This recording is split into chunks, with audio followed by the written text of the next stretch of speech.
안녕하세요, 랭귀지하우스입니다. 과거에는 외국어 자체가 인기가 있던 시절이 있었는데요. 전통의 강자 그리고 불변의 강자라고 할 수 있는 영어는 과거에 대한민국의 경제성장과 더불어 인기가 더욱 상승되었죠. 우리나라는 누구나 아는 것처럼 국토가 작고 자원이 없어서 속칭 맨파워라고 하는 사람에 대해 지속적으로 투자를 하였고 학업과 배움에 많은 관심을 가졌습니다. 그 결과 무역과 더불어 고도의 경제성장을 이뤄내기도 했고요.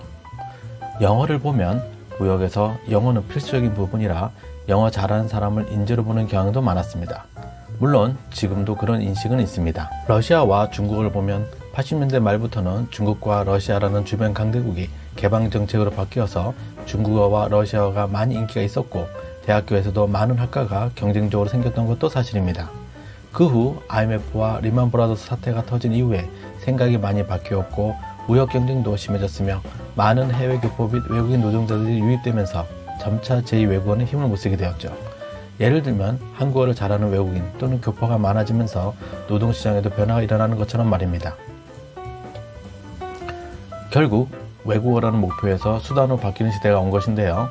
영어만 잘하면 되는 시대, 영어와 제2외국어를 잘해야 되는 시대, 이제는 제2외국어는 모르겠고 일단 영어는 당연히 하는 시대, 문과 또는 이과 상관없이 전공 과목을 잊고 영어는 당연한 시대, 이렇게 변화를 거듭하게 됩니다.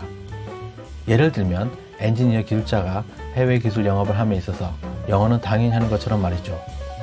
국내 취업 상황을 보더라도 제2외국어를 필요로 하는 회사는 거의 없고 있어도 교포 또는 외국인으로 채워지고 있는 게 현실이죠. 웬만한 의사소통이 가능한 외국인 근로자도 늘어나고 있기도 하고요. 한국어 잘하는 외국인 노동자들 의외로 많습니다.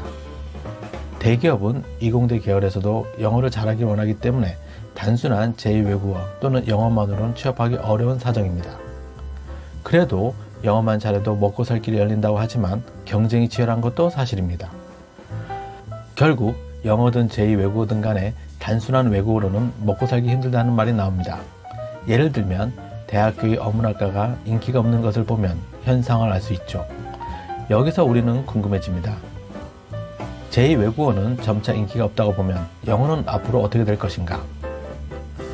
영어라고 한다면 당연히 하는 것으로 인식되기 때문에 영어에 대한 수요는 줄지 않고 늘 수밖에 없습니다. 새로운 시대적 흐름 때문에 빠른 정보를 얻기 위해서라도 영어의 인기는 계속될 것입니다. 영어가 필수적인 만큼 점차 회화 중심의 형태가 인기가 있을 것이기 때문에 꾸준한 준비가 필요할 것으로 보입니다. 일반적으로 제2외국어든 영어든 외국어 한 개를 하기도 어려운 실정이기 때문에 수요가 없는 제2외국어는 누구도 택하지 않으려 할 것입니다. 그리고 영어는 단순한 어학이 아닌 목적을 이루기 위한 소통수단으로 될 것입니다.